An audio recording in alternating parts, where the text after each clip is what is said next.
जय जय श्री राधे। आज की वीडियो में हम आपके लिए लेकर आए हैं पुरुषोत्तम महीने की कहानी। यह कहानी पुरुषोत्तम मास में प्रतिदिन सुननी चाहिए। यदि आपने अधिक मास स्नान किया है तो पूजा करने के बाद यह कहानी जरूर सुने, लेकिन यदि आपने अधिक मास स्नान नहीं किया तो भी भोजन करने से पहले इस कहानी को प्रतिदिन सुने तथा आखिरी में 33 मालपुए कांसी की थाली में रखकर दान करें।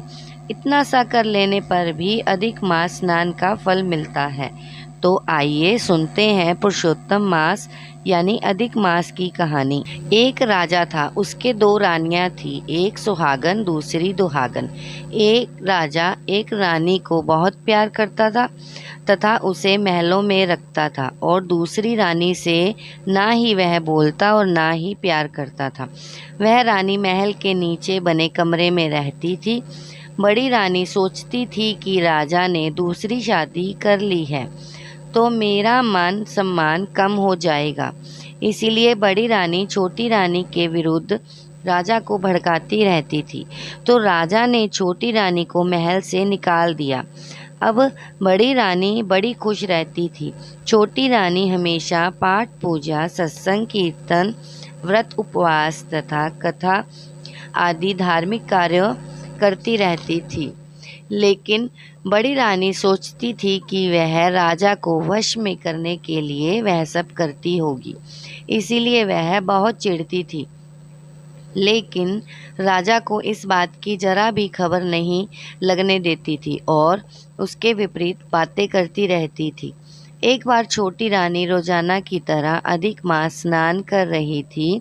वह रोजाना सुबह स्नान करके भगवान की पूजा, आराधना, पाठ, मंदिर की सफाई, परिक्रमा करती और वह सारे पेड़ पौधों की पूजा अर्चना करती थी, जैसे केला, आकड़ा, कदम, बड़, पीपल, कल्प वृक्ष, तुलसी, इन सब की पूजा आराधना करती।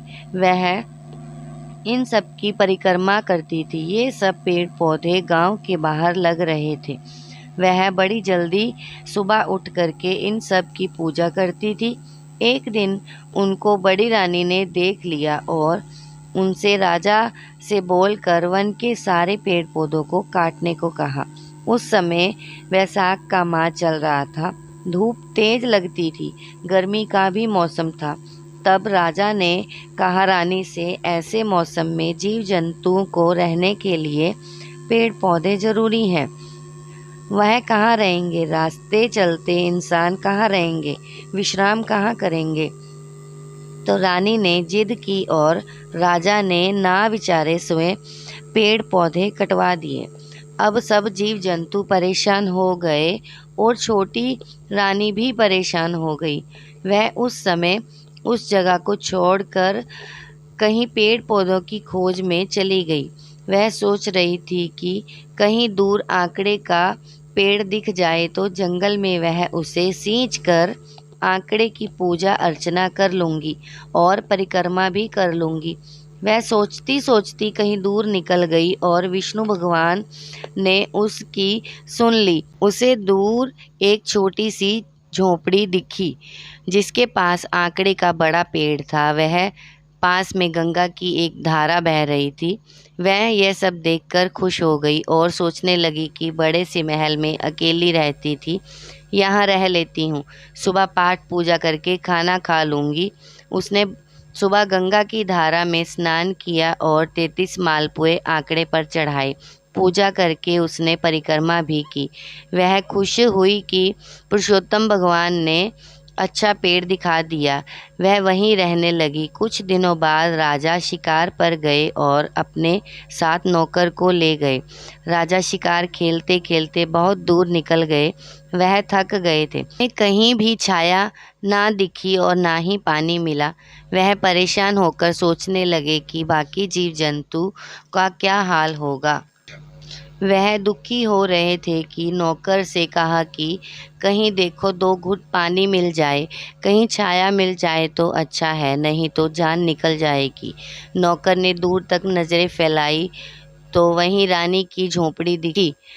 वह राजे को घोड़े पर बिठा कर ले गया और आंकड़े की छांव में लेटा दिया और गंगा की धारा में से पानी पिलाया। और जो पुए रानी ने चढ़ाए थे वही दोनों ने खाए और आंकड़े की छाया में दोनों ने विश्राम करके घर की ओर रवाना हुए। राजा जी को आश्चर्य हो रहा था कि इतने भयानक जंगल में किसने ये पेड़ लगाया होगा और कौन इसकी पूजा करता होगा। इतने बड़े जंगल में कहीं भी कोई एक पेड़ पौधा नजर नहीं आता। यह तो भगवान का ही चमत्कार है। यह सोचते सोचते ये घर आ गए और रात को जब सो गए तो रानी को यह सारी बात बताई। तुम्हारे कहने से मैंने ये सारे पेड़ पौधे कटवा दिए। आज तो हमारी जान ही निकल जाती। कहीं भी हमें पौधा विश्राम करने के लिए नहीं मिला। नहीं तो भगवान का ही चमत्कार था जो हमें एक आंकड़े का पेड़ मिला, वहीं पर गंगा की धारा मिली। नहीं तो आज हम जीवित ना घर वापस आते। राजा ने रानी से पूछा कि तुमने हमारे लिए कोई व्रत पाठ पूजा की है जिससे हमारी आज जान बच गई। रानी ने कहा कि आज तक हमने तो ऐसा कुछ नहीं किया। राजा मन ही मन सोचने लगे कि कहीं छोटी रानी ने हमारे लिए व्रत उपवास किया होगा। उसे जाकर पूछते हैं। दूसरे दिन राजा छोटी रानी की झोपड़ी में गए तो वहाँ वह नहीं थी। राजा ने विचार किया कि छोटी रानी कहाँ चली गई। राजा विचार सोच में पड़ गए और नौकरों को खोजने के लिए भेजा। नौकर खोजते हुए जंगल में पहुँचे तो वहाँ छोटी रानी उसी आंकड़े की पूजा कर रही थी। महल आकर नौकर ने बताया तो राजा खुद रथ लेकर रानी को लेने पहुँच गए।